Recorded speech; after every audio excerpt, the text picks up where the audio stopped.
Today we're interviewing Alicia Dattner, who's going to be speaking at our San Diego Integral in August. And Alicia is a comedian and a creative coach, creative person all around, and sparkling personality. And we're so pleased to have her to come bring some humor and creativity to our sessions. So I wanted to Eloy, I'm so glad to be here. Thank you. Thanks for having me. I can't wait to sparkle with you all. And yeah, what an honor, and what a good thing to make the dry teachings a little more wet. We like I'm moist. kidding, We'll just go with moist. a little moist. I don't know. I don't know. All right, we'll take the challenge. So I have a few questions I want to run by you for today. So what is it about humor that makes us feel so alive? That's such a good question. Yeah,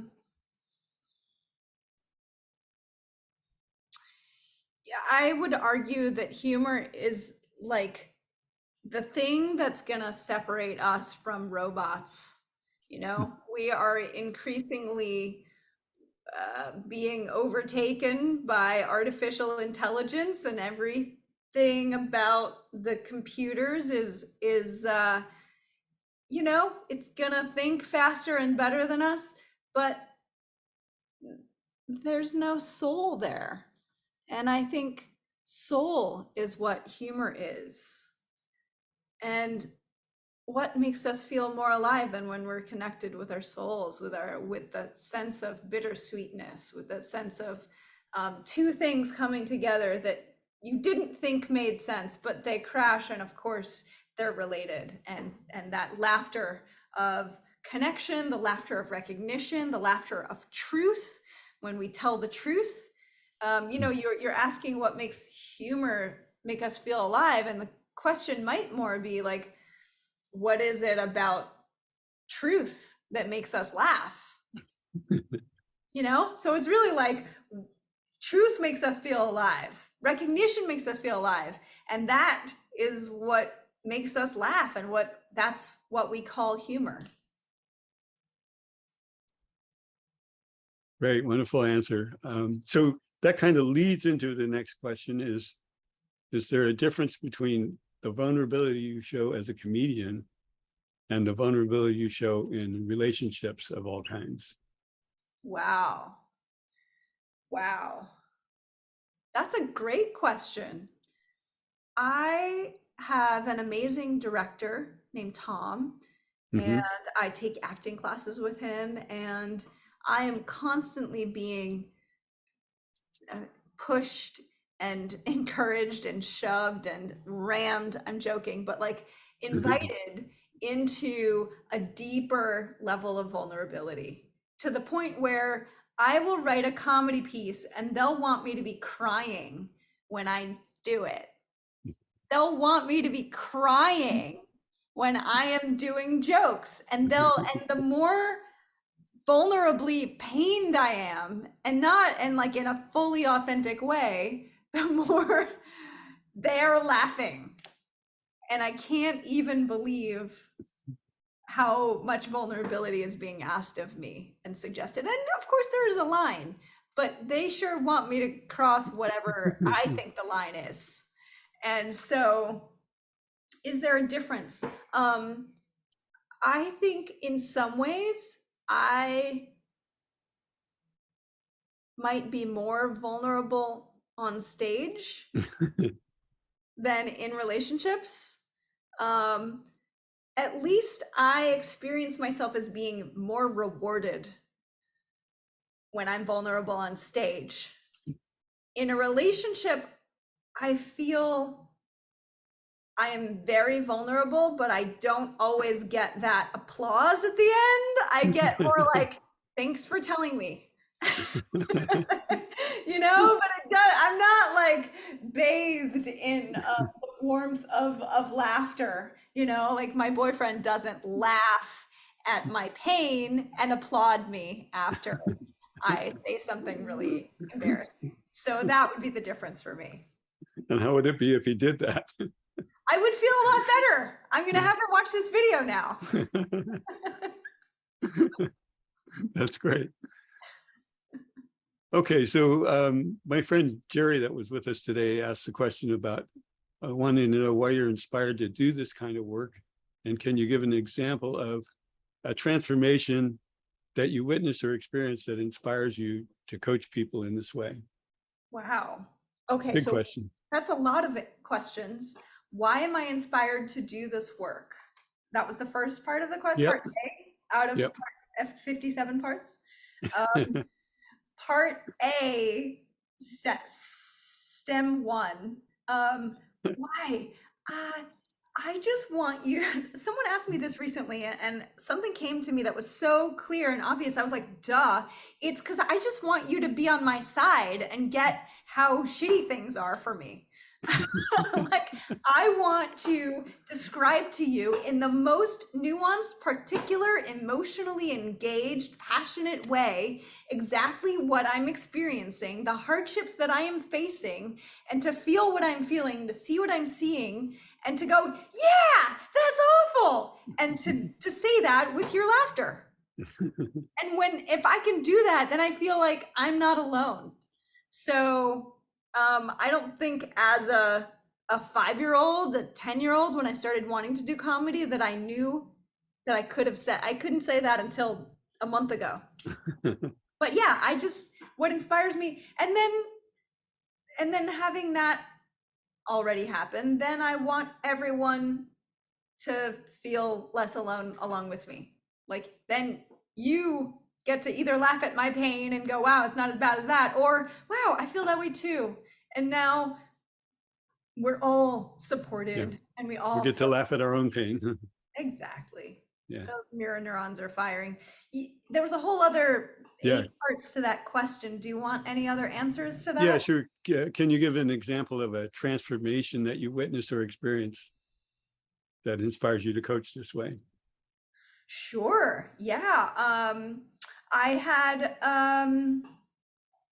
I've had so many participants in my workshops with so many challenges in their lives, from stuttering to sexual abuse to feeling unseen, to not knowing what they want to do with their lives. Every time I see someone tell their story, they find these nuggets of gold inside that it's not just like my workshop is the thing that makes the difference. It's that they take all of the things they've done throughout their lives, all the work in all these different areas, and in coming to the workshop and telling the story, they weave them all together. And it's like they get to have the tapestry that they get to then display. And not only, the storytelling, but they get to be seen in all of these places. They get to be seen for all the work they've done, all the ways they've shown up, all the things they've learned. They get to show that something in my eye. They get to show that they did all this, that they see it, they know it, they get who they are, and they get to transcend and include their story. People witness them, people laugh, people cry, people applaud, and they come out having really become who they are, really declared the performative utterance of, yeah, and this is me, here I am, world, take it or leave it.